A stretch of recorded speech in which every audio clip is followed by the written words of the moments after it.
അതുമാത്രമല്ല, നമ്മുടെ കർത്താവായ യേശുക്രിസ്തു ഈ ലോകത്തിൽ ദാഹിച്ചവനായി വിശന്നവനായി തീർന്നു. എന്തിനു വേണ്ടിയാണ് അങ്ങനെ ചെയ്തത്? പാപമൊഴികെ സകലത്തിലും മനുഷ്യർക്ക് തുല്യനായി പരീക്ഷിക്കപ്പെടണം, അനേക പുത്രന്മാരെ തേജസ്സിലേക്ക് നടത്തണം.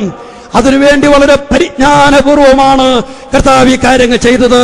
ഞാൻ മുന്നോട്ട് പോകട്ടെ. ഗെത്സമനത്തോട്ടത്തിൽ റോമൻ പടയാളികൾ വാളും വടിയും തീപ്പെട്ടിപ്പന്തവുമായി അവനെ പിടിക്കുവാൻ വന്നപ്പോൾ നസറേയനായ യേശുവിനെങ്കിൽ അത് ഞാനാകുന്നു, എന്നെ പിടിപ്പീൻ എന്ന് പറഞ്ഞ് അവരുടെ കരങ്ങളിലേക്ക് തന്നെത്താൻ ഏൽപ്പിച്ചു കൊടുത്തത് എന്തിനാണ്? അവന്റെ പരിജ്ഞാനമാണ് അതിന്റെ കാരണം. വേറൊരുത്തൻ വന്നവനെ അവനെ പിടിച്ചുകൊണ്ടുപോയാൽ എങ്ങനെയാണ് യേശു ക്രൂശിക്കപ്പെടുന്നത്? അതിനുവേണ്ടിയാണ് ഒരു യൂദയെ ഒരുക്കിയത്. യേശുവിന് മാത്രം ചുംബനം കൊടുക്കണം, ആള് തെറ്റി ഒരാളെ പിടിച്ചുകൊണ്ടുപോയി ക്രൂശിക്കരുത്. അവന്റെ പരിജ്ഞാനം നമുക്ക് അവിടെ കാണുവാനായിട്ട് കഴിയും. മഹാപുരോഹിതന്മാരുടെ അടുക്കൽ അവൻ മിണ്ടാതെ നിന്നതിന്റെ കാരണം എന്താണ്? അവന്റെ പരിജ്ഞാനമാണ്. കുറേനക്കാരനായ ശീമോനെ നിർബന്ധിച്ച് ക്രൂശ് ചുമപ്പിച്ചു. പക്ഷേ ആ ക്രൂശ് അവൻ തിരികെ വാങ്ങുകയാണ്. അവന്റെ പരിജ്ഞാനമാണെന്നതിന്റെ കാരണം.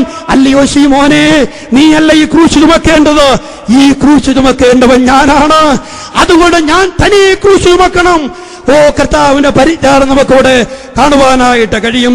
അതുമാത്രമല്ല, ആളുകൾ അവൻ ക്രൂശിൽ കിടക്കുമ്പോൾ ചുറ്റും നിൽക്കുന്നവരൊക്കെ പറയുകയാണ്, ഇറങ്ങി വാ, ഇറങ്ങി വാ, നീ ദൈവപുത്രനെങ്കിൽ ക്രൂശിൽ നിന്ന് ഇറങ്ങി വാ. മനുഷ്യരുടെ വെല്ലുവിളി സ്വീകരിച്ച് എന്തുകൊണ്ടവൻ ഇറങ്ങി വന്നില്ല? അവന്റെ പരിജ്ഞാനമാണ് അവിടെ വെളിപ്പെട്ടത്. അവൻ ഇറങ്ങി വന്നിരുന്നെങ്കിൽ ഒരു സഭ അവന്റെ ചോരയാൽ ഉളവാവുകയില്ലായിരുന്നു. ഓ, ദൈവപുത്രൻ ഇത്ര അപമാനം അനുഭവിച്ചിട്ടും അവന്റെ പരിജ്ഞാനത്തിന്റെ ശ്രേഷ്ഠത അവിടെ വെളിപ്പെടുത്തുന്നത് നമുക്ക് കാണുവാനായിട്ട് കഴിയും. അത് മാത്രമല്ല, കയ്പ് കലക്കി വീഞ്ഞവന് കുടിപ്പാൻ കൊടുത്തു. എന്തുകൊണ്ട് ദൈവപുത്രൻ വാങ്ങിയില്ല? അവന്റെ പരിജ്ഞാനം. ആ കയ്പ് കലക്കിയ വീഞ്ഞവൻ കുടിച്ചാൽ അവന്റെ വേദന കുറെ കുറഞ്ഞു പോകും. വേണ്ട, ആ വേദന കുറയേണ്ട. കഷ്ടാനുഭവങ്ങളാൽ തികഞ്ഞവനായി തീർന്ന് അവന് മരിച്ചാൽ മതി. പ്രിയപ്പെട്ടവരെ, അവന്റെ പരിജ്ഞാനം നമ്മൾ അവിടെയും നോക്കുക. അതുമാത്രമല്ല, ക്രൂശിൽ വെച്ച് അവൻ പ്രാർത്ഥിക്കുകയാണ്, കർത്താവേ, ഇവരോട് ക്ഷമിക്കണമേ, ഇവന് വേണ്ടി കൂടിയാണ് അവൻ മരിക്കുന്നത്. അതുകൊണ്ട് തന്നെ പരിജ്ഞാനത്തിൽ പ്രാർത്ഥിക്കുകയാണ്, ഇവരോട് ക്ഷമിക്കണമേ. പറയുവാൻ ഞാൻ ആഗ്രഹിക്കുന്നില്ല.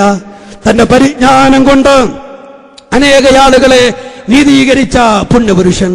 എന്റെ പ്രിയപ്പെട്ടവരെ, നമ്മുടെ കർത്താവ് പരിജ്ഞാന സമ്പൂർണനാണ്. ഞാൻ ദൈവജനത്തോടൊരു വാക്ക് പറയട്ടെ. നമ്മുടെ കർത്താവായ യേശുക്രിസ്തു പരിജ്ഞാനമുള്ളവനാകയാൽ തിരുവെടുത്ത് പറയുന്നു, കൃപയിലും നമ്മുടെ കർത്താവായ യേശുവിന്റെ പരിജ്ഞാനത്തിലും നാം നിറഞ്ഞു വരണമെന്നുള്ളത്. പരിജ്ഞാനത്തിൽ നിറഞ്ഞു വരണം. പരിജ്ഞാനത്തിൽ ഒരുവന് നിറഞ്ഞു വരണമെങ്കിൽ, ദൈവപുത്രനെ കുറിച്ചുള്ള പരിജ്ഞാനത്തിൽ ഒരുവന് നിറഞ്ഞു വരണമെങ്കിൽ അവൻ എന്താവശ്യമാണ്? ദൈവകൃപ ആവശ്യമാണ്. ഓ, ആ കൃപയുടെ കവിഞ്ഞൊഴുക്കൽ അവൻ വിദ്യാഭ്യാസമില്ലാത്തവനാകട്ടെ, സൗന്ദര്യമില്ലാത്തവനാകട്ടെ, കഴിവില്ലാത്തവനാകട്ടെ, അവൻ ദൈവികമായ പരിജ്ഞാനത്തിൽ നിറഞ്ഞു വരും. ഇന്ന് പല ആളുകൾക്കും ഭൗതികമായ പല കാര്യങ്ങളും കൊണ്ട്, പക്ഷേ കൃപയില്ലാത്തത് കൊണ്ട് പരിജ്ഞാനം നഷ്ടപ്പെട്ടു പോവുകയാണ്. ഇന്ന് ഞങ്ങളിവിടെ താമസിച്ചപ്പോൾ ദൈവദാസന്മാര് OM സുമേൽ സാറും എബ്രാം തോമസങ്ങളും അവര് പല പ്രിയപ്പെട്ടവരെയായിരുന്നു ഈ കാര്യം സംസാരിക്കുകയുണ്ടായി. എന്താ കാര്യമെന്നറിയാമോ? നമ്മുടെ മധ്യത്തിലെ ചില പരാജയപ്പെട്ട കാര്യങ്ങൾ, ഒരു പരിജ്ഞാനമില്ലാത്ത പ്രവൃത്തികൾ, ചില വിവാഹ ശുശ്രൂഷകളിലൊക്കെ ചെന്നാൽ അയ്യോ ഇങ്ങനെയാണോ വേർപെട്ട ദൈവമെന്ന് ചങ്കത്ത് കൈവച്ച് ലജ്ജിക്കുന്ന സന്ദർഭങ്ങൾ. ഓ, ദൈവജനത്തിന് മധ്യത്തിലെ ഒരു പരിജ്ഞാനമില്ലാത്ത ചില പ്രവൃത്തികൾ, ഭൗതികമായ കാര്യം, അതിൽ ഉയർച്ച നേടിക്കൊണ്ട് ചെയ്യുന്ന കാര്യങ്ങൾ, ലജ്ജയായതിൽ മാനം തോന്നുന്ന ഒട്ടും പരിജ്ഞാനമില്ലാത്ത ആളുകൾ. ഇന്ന് രാത്രി ഞാൻ പറയട്ടെ, ദൈവകൃപയ്ക്കായി ഈ രാത്രി നീ അപേക്ഷിക്ക. ബഹുമാനപ്പെട്ട പ്രിയപ്പെട്ടവരെ, ദൈവകൃപയ്ക്കായി അപേക്ഷിക്കുമെങ്കിൽ പരിജ്ഞാനം നമുക്ക് കിട്ടും. നമുക്ക് അനേക സമ്പത്തുക്കൾ ഉള്ളത് കൊണ്ട് പരിജ്ഞാനം ഉണ്ടാകണമെന്നില്ല. നമുക്ക് കൃപയുണ്ടായാൽ പരിജ്ഞാനമുണ്ടാകുമെന്ന് ദൈവത്തിന് ബദൽ ഓർപ്പിക്കുകയാണ്. ഞാനൊരു വാക്കുകൾ ഇവിടെ ഉപസംഹരിക്കാനായിട്ട് പോവുകയാണ്. യഹോവയുടെ ഭുജം ആർക്ക് വെളിപ്പെട്ടിരിക്കുന്നു? ഓ, ആ ഭുജം എന്ന് പറയുന്നത് ഒരു വ്യക്തിയാണ്, നമ്മുടെ കർത്താവായ യേശുക്രിസ്തു.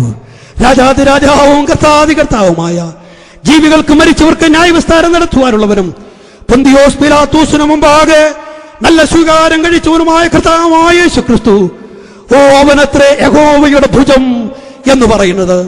അതെങ്ങനെ നമുക്ക് മനസ്സിലാക്കാനായിട്ട് കഴിയും? വരണ്ട നിലത്ത് നിന്ന് വേർ മുളച്ചു വരുന്നത് പോലെ, ഇളയ തൈ പോലെ ആര് വളർന്നു വന്നുവോ അവനാണ് യഹോവയുടെ ഭുജം. നമ്മുടെ സാക്ഷാൽ രോഗങ്ങളെ വഹിച്ചവൻ, ദ റിയൽ സിക്ക്, അതിനെ ആര് വഹിച്ചിട്ടുണ്ട്? ഒട്ടും സംശയിക്കണ്ട. അങ്ങനെയുള്ളവൻ ലോകത്തിൽ ആരുണ്ടായാലും അവനാണ് യഹോവയുടെ ഭുജം. നമുക്കറിയാം, നമ്മൾ ആരാധിക്കുന്ന നമ്മുടെ സ്നേഹനിധിയായ കർത്താവായ യേശു മാത്രമാണ് അങ്ങനെ ചെയ്തിട്ടുള്ളത്. നാം പിന്നെയും ഓർക്കുകയായിരുന്നു, സാഹസമൊന്നും ചെയ്യാതിരുന്നിട്ടും, വായിൽ വഞ്ചന ഒന്നുമില്ലാതിരുന്നിട്ടും, ദുഷ്ടന്മാരോടുകൂടെ ഏറ്റവും ശാപകരവും വേദനാജനകവും നിന്ദാജനകവുമായ ഒരു മരണം അനുഭവിച്ചവനാരാണോ അവനത്രേ യഹോവയുടെ ഭുജം. പിന്നെ നമ്മൾ കാണുകയായിരുന്നു, തന്റെ മരണത്തിൽ സമ്പന്നന്മാരോടുകൂടെ ആയിരുന്നവൻ ആരാണോ അവനത്രേ യഹോവയുടെ ഭുജം.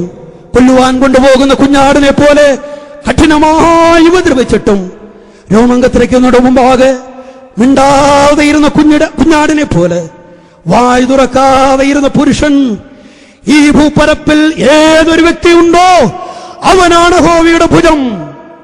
ദൈവത്തിന് സ്തോത്രം. നാം പിന്നെയും കണ്ടത്, തന്റെ പരിജ്ഞാനം കൊണ്ട് പലരെയും നീതീകരിച്ചവൻ, വിശ്വാസത്താൽ നീതീകരിച്ചവൻ, ക്രൂശിങ്കലെ കടിപ്പിച്ചവൻ, ഒരു പ്രത്യാശ നൽകിയവൻ, അനന്തമായ സ്വർഗീയ ജീവിതം നൽകിയവൻ. അങ്ങനെ ആരുണ്ടോ അവനാണ് യഹോവയുടെ ഭുജം. ഇന്ന് രാത്രി പ്രിയപ്പെട്ടവരെ, ഈ യഹോവയുടെ ഭുജത്തിലേക്ക് ഓടി അടുത്തു വരുവാൻ നിങ്ങൾക്ക് കഴിഞ്ഞിട്ടുണ്ടോ? അവന്റെ പക്കൽ വിശ്രാമം തേടുവാൻ, അഭയം കണ്ടെത്തുവാൻ നിങ്ങൾക്കിതുവരെയും കഴിഞ്ഞിട്ടുണ്ടോ? ശബ്ദപരിധി ഞങ്ങളെ ശ്രദ്ധിക്കുന്ന പ്രിയപ്പെട്ടവരെ, ഈ യോഗങ്ങൾക്ക് വേണ്ടി പ്രാർത്ഥിച്ചുകൊണ്ടിരിക്കുന്ന ബഹുമാന്യ ദൈവജനമേ, ഇന്ന് രാത്രി ചില ജീവിതങ്ങളോട് നമുക്ക് പറയാം, കടന്നു വരിക, ക്രൂശിന്റെ ചുവട്ടിലേക്ക് കടന്നു വരിക, ഈ ഭുജത്തിൽ അഭയം പ്രാപിക്കുക. ഓ, ഈ ഭുജത്തിൽ നീ ആശ്രയം കണ്ടെത്തുക. നമ്മൾ 84-ാം സങ്കീർത്തനത്തിൽ വായിക്കുന്നുണ്ട്, കുരികിൽ ഒരു വീടും മീവൽ പക്ഷ കുഞ്ഞുങ്ങൾക്കൊരു കൂടും കണ്ടെത്തിയിരിക്കുന്നു. ചെറിയ ജീവികളാണ് കുരികിലും മീവൽ പക്ഷിയും. എന്നാൽ കോരകപുത്രന്മാർ പാടുകയാണ്, സൈന്യങ്ങളുടെ യഹോവേ, നിന്റെ യാഗപീഠങ്ങളെ തന്നെ ഞങ്ങൾ അഭയം കണ്ടെത്തിയത് നിന്റെ യാഗപീഠത്തിലാണ്. ഏതാണ് ആ യാഗപീഠം? 2000 വർഷങ്ങൾക്ക് മുമ്പ് ഗോൽഗോത്താ മലയിൽ ഉയർത്തപ്പെട്ട ആ മരക്കുരിശ്, അതിലുയർത്തപ്പെട്ട ദൈവപുത്രൻ അവന്റെ പവിത്രമായ പാദങ്ങളിൽ അടിയറ വെച്ച് ഹൃദയം അവന് വേണ്ടി തുറന്നു കൊടുക്കുന്ന ജീവിതങ്ങളെ ഈ രാത്രിയിൽ അവൻ കടാക്ഷിക്കാൻ പോവുകയാണ്.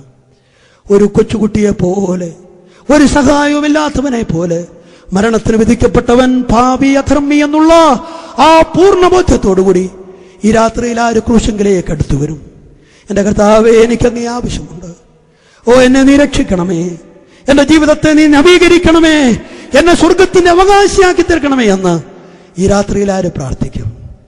അവരെ നോക്കി യേശു കർത്താവ് നിൽക്കുകയാണ്. അതുപോരാ, ആണിപ്പാടുള്ള കരങ്ങൾ നീട്ടി അവരെ അവൻ വിളിക്കുകയാണ്, മകനെ, മകളെ, നീ കടന്നു വരുമോ? നിന്റെ ജീവിതത്തിൽ ഞാനൊരു പുതിയ അധ്യായം കുറിക്കാം. ഇന്ന് രാത്രി ഞാൻ ഓർപ്പിക്കട്ടെ, ആ കൈകളെ തട്ടി മാറ്റിയിട്ട് ഇന്ന് രാത്രി കടന്നു പോകുവാൻ ആർക്കും ഇടയായി തീരരുത്. ഒടുവിലായി നമ്മൾ കണ്ടതുപോലെ പരിജ്ഞാനം, കൃപ നമ്മുടെ ജീവിതത്തിലേക്ക് വന്നാൽ പരിജ്ഞാനമുണ്ടാകും.